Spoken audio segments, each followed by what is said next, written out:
I want to talk to you for a bit about the power of words.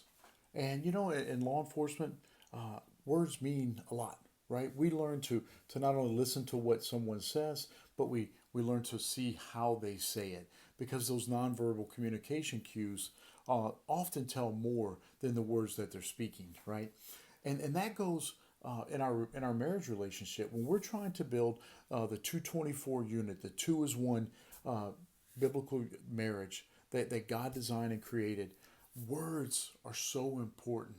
And you know what I find as officers, because we listen to words that people say, and more often than not, the words that the people that we deal with, a lot of times the bad guys, but a lot of times everybody, a lot of times the words that they say are not legitimate. That we have this healthy dose of suspicion, and so we learn to look at language in a different way than just two casual people having a chat on a park bench.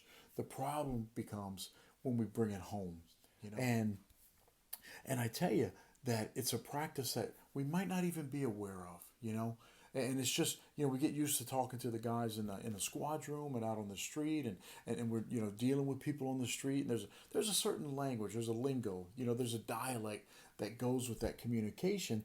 And it's not the same language and dialect of love and caring and honesty and respect that we talk and intimacy that we should be speaking with our spouse. So I encourage you that it's an easy trap to fall into. You spend 12 hours on shift with people who mean a lot to you, and you get into that communications pattern. And then you come home with your spouse, and if you don't purposely uh, make that effort to ensure that you watch your language, you watch your tongue. And I'm not just talking about cursive language. I'm just talking about a rough, aggressive command. I can tell you, my wife, Leah tells me, she goes, "You're not the chief of police in this house." And I get in that habit of using that command voice. We're going to the grocery store now. And it may rustle the kids up so we get there on time, but it doesn't do anything for developing trust and intimacy and compassion within the family unit. So do be aware. We know in law enforcement that our words do have a level on the use of force continuum, right? I mean, stop, this, that. Our words have power in the authority of our position, but our words also have power, uh, constructive or destructive, when they're used with our spouse.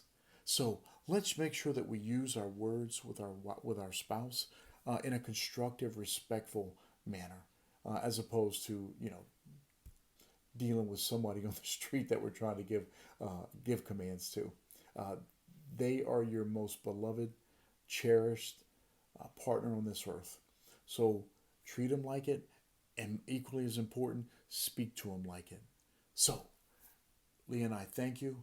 We are praying for you. We appreciate your service and sacrifice, and God bless you.